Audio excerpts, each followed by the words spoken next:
Մեծածավալ միջամտությունները, ապօրինի ձերբակալություններ, քաղաքական հետապնդումներ, այն ամենը, ինչ տեղի էր ունենում մինչև խորհրդարանական ընտրությունները և հենց ընտրությունների օրը։ ՔՊԻ օրոք այս ընտրությունները ևս չանցան արդար և ժողովրդավար միջավայրում։ Ուժեղ Հայաստան դաշինքի լիազոր ներկայացուցիչ, սահմանադրագետ, իրավաբան Գոհար Մելոյանը անդրադառնալով ընտրական գործընթացներին նշում է, որ ընտրությունների նախնական տվյալները Կենտրոնական ընտրական հանձնաժողովի կողմից հրապարակված ամբողջովին չեն արտահայտում Հայաստանի Հանրապետության քաղաքացու կամքը։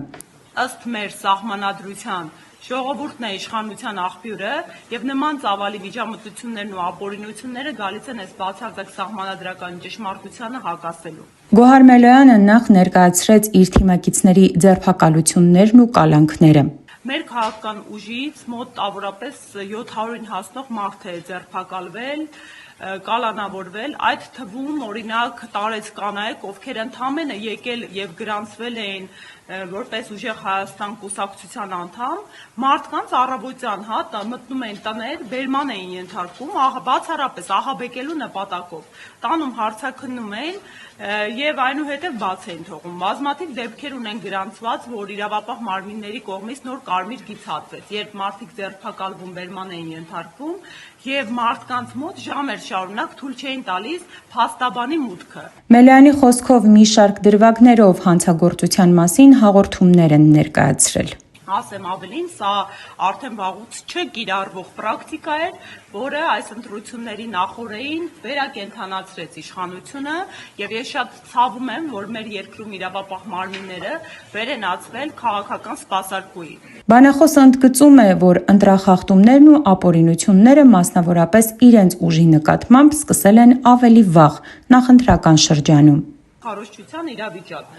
Եթե այն հաջող էր անցնում և բազմամարդ, անմիջապես նախորդ օրը մեր գրասենյակը հարձակման էր ենթարկվում։ Այո, հարձակման, որովհետև մեծածավալ իրավապահները էին խուժում, մարդկանց ձերբակալում էին, բնակարաններում խուզարկություններ էին տեղի ունենում, ինչ նպատակ սա ուներ, բացառապես հատկապես գյուղական համայնքներում վախի մթնոլորտ ձևավորելու։ Մենք բոլորս շատ լավ գիտակցում ենք, ինչ երկրում ենք ապրում, ինչպես է տեղեկատվությունը շրջանառվում, ու անգամ այս վախի մթնոլորտի պարագայում այնուամենայնիվ մարդիկ ավելի մեծաքանակ էին դառնում, վրդովում էին և փորձում էին տուրք չտալ։ Ի սկզբանե ընտրական բնականոն ընթացքը նաև խաթարվեց այն պատճառով, որ քաղաքական ուժի առաջնորդը Սամվել Կարապետյանը այդպես էլ հավասարության սկզբունքի համատեքստում հնարավորություն չունեցավ մասնակցելու նախընտրական քարոզչությանը։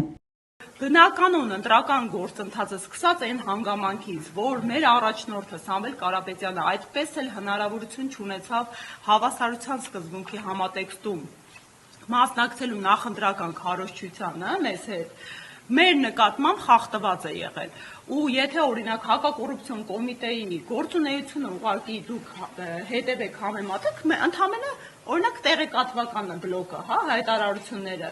այս նախընտրական շրջանի համաչափ որևէ շրջանում նման ակտիվություն չեն դրսևորել։ Դա արհեստական ակտիվություն է, ու օրինակ ես կուզեի հետագայում մի վերլուծություն իրականացնենք։ Հաջորդիվ Գոհար Մելոյանը անդրադարձավ իշխանության կողմից վարչական ռեսուրսի կիրառմանը։ Ահազանգերը բազմաթիվ էին պետական ծառայության տարբեր տեսակների նկատմամբ, որ մարդկանց ստիպել էին գնալ իշխանության օգտին քվեարկելու և քվեաթերթիկ օրինակ լուսանկարելու, կոնկրետ մեր քաղաքական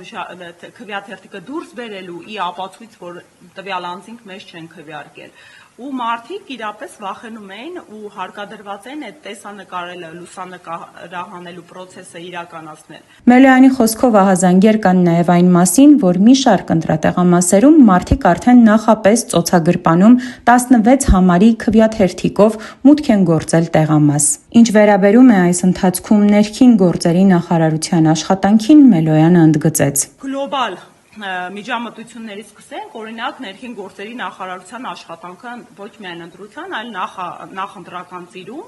ես բավականին խնդրահարույց եմ որակում, որովհետև ընտրության օրը էլ կրկին բազմահազար քաղաքացիներ, բազմահազար չասեմ, գոնե առնվազն տասնյակ արձանագրումներ մենք ունենք, որ մարդիկ գնացել են, փորձել են տեղեկանքներ ստանալ, հատուկ ձևեր կան ընտրությանը մասնակցելու համար եւ ուղղակիորեն, այդ անձնագրային բաժանմունքները հրաժարվել են շատ կոպիտ խոսույթով, անգամ ես ինքս հնարավորություն եմ ունեցել միջամտելու, ուղղակիորեն հրաժարվել են մարդկանց ձևերը տրամադրել ըստ օրենքի պահանջի, բայց ինչա տեղի ունեցել, նախնական ցուցակների էական խառնաշփոթ է տեղի ունեցել, կային դուք գիտեք ապրիլի 28-ին հրապարակվել են ցուցակները ընտրողների ու փակցվել էին տեղամասային կենտրոններում, նոր համակարգ աշխատացվեց այս ընտրական գործընթացի նախօրեին, դա մինչև մայիսի 26-ը հաշվառման դիմումների ներկայացման նոր գործընթացներ, այս հաշվառման դիմումներից հետո տեղամասային կենտրոնները, ինչ որ